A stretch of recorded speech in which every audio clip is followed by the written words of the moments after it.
రెండవ మాట యెహోషువ జీవితంలో ఉంది, ద ప్రెజెన్స్ ఆఫ్ గాడ్. అదే యెహోషువ గ్రంథం 1వ అధ్యాయంలో రెండో మాట చదివాం కదా, మోషేకు తోడై ఉండినట్లు నేను నీకు తోడై ఉంటాను అని. ఆ మాటను ధ్యానం చేద్దాం. 5వ వచనం, నీవు బ్రతుకు దినములన్నిటిలో ఏ మనుష్యుడును నీ ఎదుట. రెండవ మాట, మోషేకు తోడై ఉండినట్లు తోడుగా. My presence will go with you, నా సన్నిధి నీతో వచ్చును అని మోషేతో చెప్పాడు కదా. అదే సన్నిధిని కలిగిన వాడు యెహోషువ తన జీవితంలో. The presence always goes with him. దేవుని సన్నిధి ఎప్పుడు యెహోషువతోనే ఉంటుంది. దానికి సంఖ్యాకాండం 27వ అధ్యాయంలో నుండి ఆ మాట ధ్యానం చేద్దాం. 27వ అధ్యాయము 18వ వచనం. నిర్గమాకాండము 28వ అధ్యాయము 30వ వచనం. 30వ వచనం, న్యాయ విధాన పథకంలో ఊరీము తుమ్మీము అను వాటిని ఉంచాలి. యెహోవా సన్నిధికి వెళ్ళినప్పుడు రొమ్మున అవి ఉండాలి. ఏవి? ఊరీము తుమ్మీము. ఇప్పుడు మళ్ళీ సంఖ్యాకాండానికి రండి.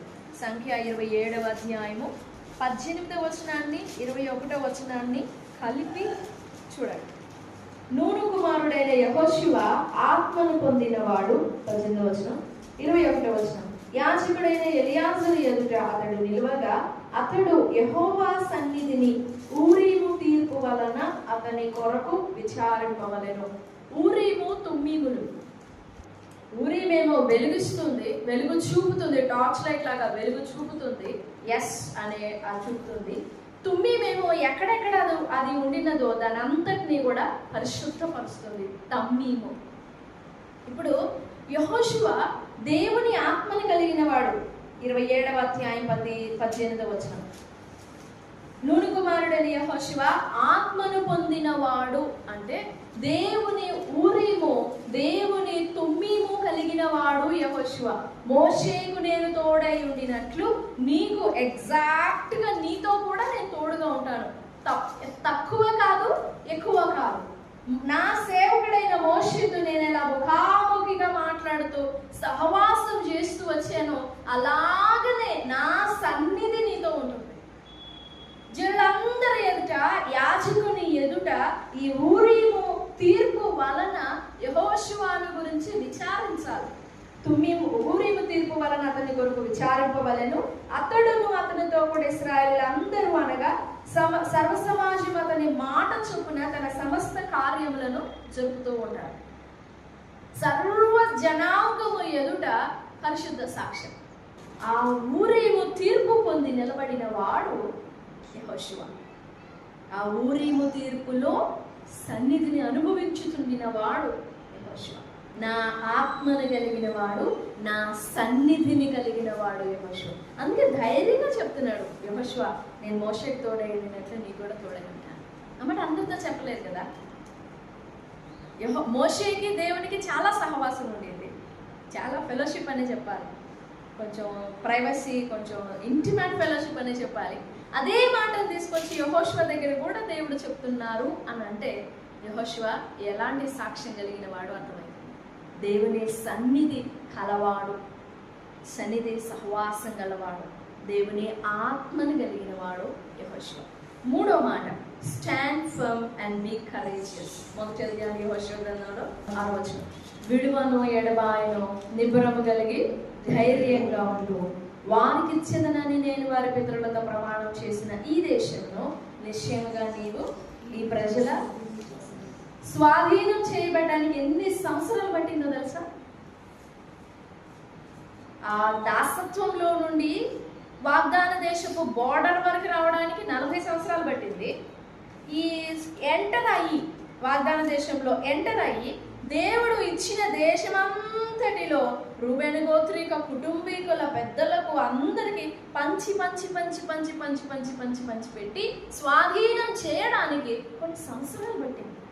అయితే విషయం ఏంటంటే అన్ని సంవత్సరాలు కూడా ఫర్మ్గా నిలబడ్డాడు యెహోషువ. అన్ని సంవత్సరాలు కూడా, ఏది 40 సంవత్సరాలు పట్టింది ఈ దేశం చూడడానికి, ఇంకా దీన్ని స్వతంత్రించుకోవడానికి ఇంకెన్ని సంవత్సరాలు పడుతుందో అని అలసిపోవడం, కృంగిపోవడం, సమస్యలడం, ఇది నేను అనుభవించి, నేను చూసి, నేను చేసి అలాంటి దీర్ఘాలోచనలు ఏం లేవు. కొనసాగుతూ నిబ్బరంగా నిలబడ్డాడు. యెహోవా కనుక సెలవిచ్చిన ప్రకారముగా సంపూర్ణంగా చివరి ఎడ్జ్ వరకు చేరుకున్నాడు యెహోషువ. స్టాండింగ్ ఫర్మ్, స్థిరత్వం కలిగిన వాడు దర్శనంలో తొలగిపోలేదు. ఎన్నో వచ్చినాయి యెహోషువ జీవితంలో కూడా, రాకుండా ఏం లేదు. జస్ట్ అట్లా యోర్దాను దాటి వచ్చి ఎరికో దగ్గరికి వచ్చారు. ఎరికో గెలిచిన తర్వాత హాయి అడ్డొచ్చింది. ఓడిపోయారు. అంటే భయం వేసింది, దేవా నువ్వు మాతో లేవా, మాతో ఉండట్లేదా, భయం వచ్చేసింది. చాలా అవమానాలు ఎదురైనాయి, బాధలు ఎదురైనాయి, శోధనలు ఎదురైనాయి, మరణాలే ఎదురైనాయి. స్టిల్ నిలబడ్డాడు యెహోషువ.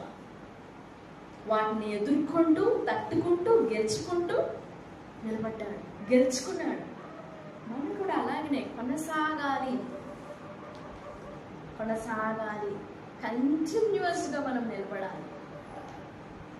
ఒక్కొక్కసారి ఏమవుతుందంటే, మనం ఏదైనా ఒక కార్యం విషయంలో విశ్వసిస్తాం, విశ్వాసం ఉంచి రెస్ట్ తీసుకుంటాం, ఆ కార్యం అనుభవించి రెస్ట్ తీసుకుంటాం. కాదు, సంపాదించవలసినది అది కాదు, లోకంలోది కాదు. దేవుని రాజ్యం కొరకు చేయాల్సినది, సంపాదించవలసినది చాలా ఉంది. చేయాల్సిన బాధ్యత, చేయాల్సిన పనులు చాలా ఉన్నాయి. అప్పుడే వెళ్ళిపోతే ఎట్లాగా? అప్పుడే రెస్ట్ తీసుకుంటే ఎలాగా? అప్పుడే బ్రేక్ వేసేస్తే ఎలాగా? ఇంకా చేయాల్సింది చాలా ఉంది, సంపూర్తి చేయాలి. యేసుప్రభు వారు అన్నారు, చేయుటకు నీవు నాకు ఇచ్చిన పనిని సంపూర్తి. యేసుప్రభు వారు అన్నమాట, నేను సంపూర్తి చేశాను.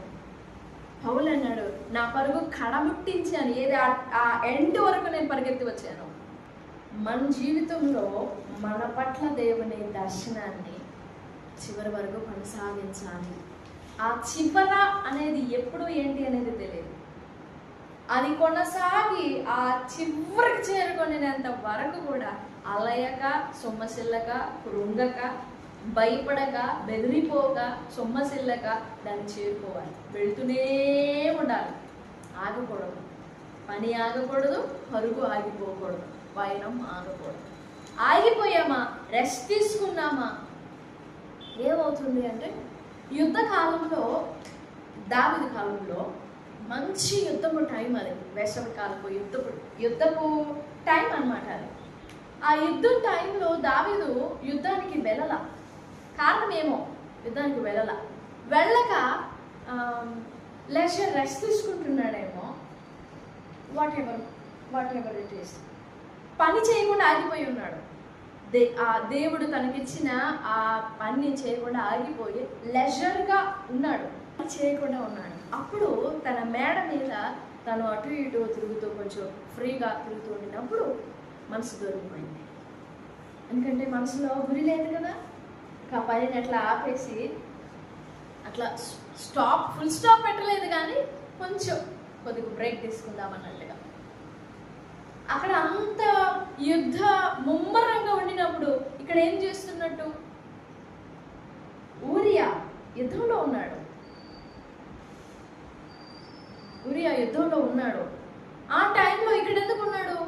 యుద్ధ వీరుడు కదా, రాజైనా. కానీ ఆ టైంలో మేడ మీద తిరుగుతూ ఉండినప్పుడు దొరికిపోయింది, మనసు జరిగిపోయింది. అక్క మచ్చని చూపిస్తాడు దేవుడు, మిగతా అన్నీ ఓకే. అది తప్ప, ఊరియా భార్య విషయం తప్ప ఎక్కడా లేదు. కుడికి కానీ ఎడమకి కానీ తొలగలేదు. మనం బ్రేక్ తీసుకుంటే, బ్రేక్ అంటే అర్థం చేసుకోండి, మనం పరుగు కొంచెం కలిగించిన, కొద్దిగా అయినా మనసు దొరికిపోతుంది. పరి విధాలుగా తీసుకెళ్తుంది అమ్మాలి. మన బాడీ తిరగదు లోకంలో, కానీ తిరుగుతుంది, మనసు తిరుగుతుంది, హృదయం అంతా తిరుగుతుంది లోకంలో. అప్పుడు గురి నుండి తొలగిపోతాం. వాగ్దాన దేశంలోనే ఉండొచ్చు, కానీ తొలగిపోతాం. దాన్ని అనుభవింపకుండా తొలగిపోతాం. ఆకారం ఉన్నాడు, లోపల ఎంటర్ అయినాకే కదా ఇదంతా కూడా, వాగ్దాన దేశంలోకి చేరినాకే కదా. వాగ్దాన భూమిలో ఉన్నప్పుడే గురి మళ్ళింది, దృష్టి తొలగింది, పాపంలో పడిపోయాడు, రాళ్ళ కుప్పగా వెళ్ళిపోయాడు. So stand firm and continuously be courage. నిర్భరము కలిగి ఉండుము, సాగాలి. And the final one, last one, యెహోషువ గ్రంథం 1వ అధ్యాయం 6 లాస్ట్ లైన్, వారికి ఇచ్చేదనని నేను వారి పితరులతో ప్రమాణము చేసిన ఈ దేశమును నిశ్చయముగా నీవు ఈ ప్రజల స్వాధీనం చేసుదువు. That was in past tense.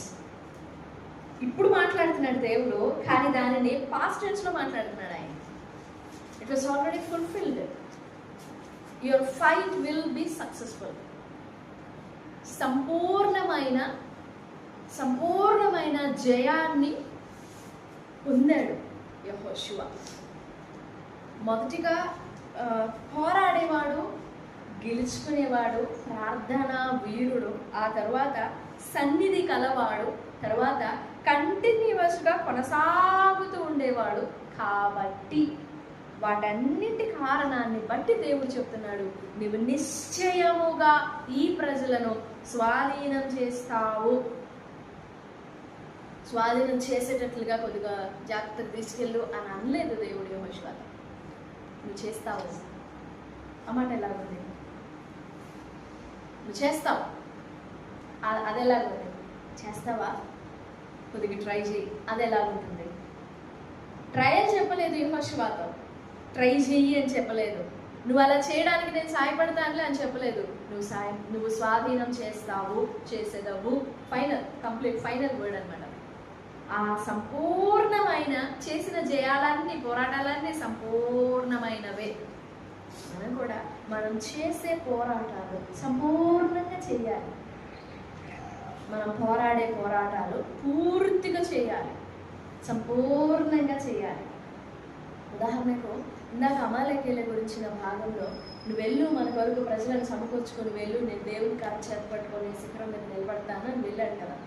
వెళ్ళినప్పుడు కొంచెం అమాలేకీయులతో యుద్ధం చేస్తున్నాడు. మోషే యెహోషువ కోసం యుద్ధం చేస్తుంది, యెహోషువ కదా, యెహోషువ కోసం సపోర్ట్ కలుగో, నేను ఇక్కడే ఉన్నానులే, నువ్వు భయపడమాటానని యెహోషువ కోసం చూపిస్తున్నట్లుగా యెహోషువకి చేయి చూపుతూ, దేవుని కర్రని పైకి చూపుతూ, నేను ఉన్నానులే ఇక్కడే, కానీ నువ్వు యుద్ధం చేయనట్లుగా అలా పైకెత్తినప్పుడల్లా ఇశ్రాయేలీయులు గెలుస్తున్నారు. సరే నువ్వు చేయి అన్నట్లుగా కొంచెం అట్లా చేయించి కానీ, బరువెక్కి నీరసం అట్లా చేయించి కానీ అమాలేకీయులు గెలుస్తున్నారు. అప్పుడు అది అర్థమై ఉంటుంది యెహోషువకి, ఏంటి ఒక నిమిషం గెలుస్తున్నా, ఒక నిమిషం ఓడిపోతున్నాను. వెనక్కి తిరిగి చూసుకోగానే మోషే చేయి ఎత్తి ఉండడం, చేయి తెచ్చుకుని ఉంటాడు. అప్పుడు ప్రార్థించి ఉంటాడు, దేవా నేను సంపూర్ణం చేయాలి అని నిశ్చయంగా నిర్ణయం తీసుకొని ప్రార్థన చేసుకుని ఉన్నాడేమో. అప్పుడు వెంటనే దేవుడు, నేను దాన్ని మీకు ఎక్స్ప్లెయిన్ చేస్తున్నాను. అప్పుడు వెంటనే దేవుడు అహరోనుని హూరుని, వాళ్ళకి ఎట్టొచ్చిందో ఆలోచన. మోషే చూస్తున్నాడు, యెహోషువ చేస్తున్నాడు, కానీ వీళ్ళు పక్కన ఉన్నారు. అహరోను హూరుడు వాళ్ళు వెంటనే ఒక రాయి తీసుకొచ్చి మోషే వేసి దీని మీద కూర్చోను అని చెప్పేసి వాళ్ళకి ఆలోచన ఎట్టొచ్చిందో, అది ప్రార్థనా జ్ఞానం, ప్రార్థనలో వచ్చిన జ్ఞానం. అక్కడ ప్రార్థన చేస్తుంటే ఇక్కడ జ్ఞానం వచ్చింది కూడా. వెంటనే బండ తీసుకొని వచ్చి ఇక్కడ కూర్చొని చెప్పి, అహరోను బట్టి పట్టుకో, నేను ఇది పట్టుకుంటానని చెప్పేసి చేతులు అంటే ఎత్తి పట్టుకుంటాను. చేయలేకపోయి ఉన్నంత వరకు ఏమొచ్చింది? ఇశ్రాయేలుకి జయం వచ్చింది. అట్లా సంపూర్ణమైన కార్యాలు చేశాడు యెహోషువ. మనం కూడా చేసే ప్రతి పని కూడా సంపూర్ణంగా, అది పోరాటమైన, ప్రార్థనైన, యుద్ధమైన గెలుచుకొని తీరాలంతే. అది నెరవేరేంత వరకు మొండిగా పట్టుబట్టాలంతే, గోజాడాలంతే, మూలిగడాలంతే. అబ్రహాం చేశాడే, అబ్రహాం మనకి నేర్పించేది. 50 దగ్గర స్టార్ట్ చేస్తాడు. 50 మంది ఉంటే కాపాడుతావా? కాపాడుతాను. 45 మంది ఉంటే, 40 మంది ఉంటే, 35 మంది ఉంటే, 30 మంది ఉంటే, 5 మంది ఉంటే, నాకు తెలుసు అబ్రహాము నంబర్ 1 దగ్గరకు వస్తాడేమని చెప్పేసి 5 దగ్గర ఉన్నప్పుడు వెళ్ళిపోయాడు. దేవుడు విజ్ఞాపన నేర్పుతాడు అబ్రహాం. పట్టు వదలకూడదు. 1,00,000 మంది దగ్గర నుంచి కూడా కౌంట్ డౌన్ చేసుకుంటూ వస్తాడు అబ్రహాం. అంత పట్టు ఉంది అబ్రహాంకి. 50 నుంచి డౌన్ చేసుకుంటూ వచ్చి 5 దగ్గర ఆగుతాడు. ఇంకొంచెం దేవుడు ఆగి ఉంటే, ఒక్కడుంటే కాపాడతావా అని అడిగేవాడు. పట్టు వదలకూడదు. ఎందుకంటే మన దేవుడు జయవీరుడు, ఆయన జయశాలి. ఆయన జయాలు మనమే కదా పొందుకోవాల్సింది. ఇంకెవరు పొందుకుంటారు ఆయన జయాలని? ఆయన పొందిన జయాలని మనకే మన సొంతం. నా తండ్రి జయించాడు, నేను కూడా జయించి తీరాల్సిందే అని కంపని పెట్టుకోవాలి, నడుము కట్టుకోవాలి బలంగా. నేను చెప్పుకున్నా కదా, టెక్కెమలను ఎత్తిన సైన్యం వలె పుట్టించాలి, భయం పుట్టించాలి శత్రువుకి. ఒక్కతే ఆమె నా సఖి. తెర్సా పట్టణం అంతా సుందరమైన దానవు, యెరూషలేమంతా సౌందర్యవంతురాలువు, కానీ టెక్కెమలనెత్తిన సైన్యము వలె నువ్వు భయం పుట్టిస్తున్నావు. ఒకటే ఆమె, ఆ ఒక్క ఆమె సైన్యంలా కనపడుతుందంట. నువ్వు ఒక్కడివే కానీ ఓ సైన్యంలాగా కనపడాలి. వారిలో ఒంటరి అయిన వాడు, మన వాగ్దానం అది, ఒంటరి అయిన వాడు, చెప్పండి, ఒంటరి అయిన వాడు.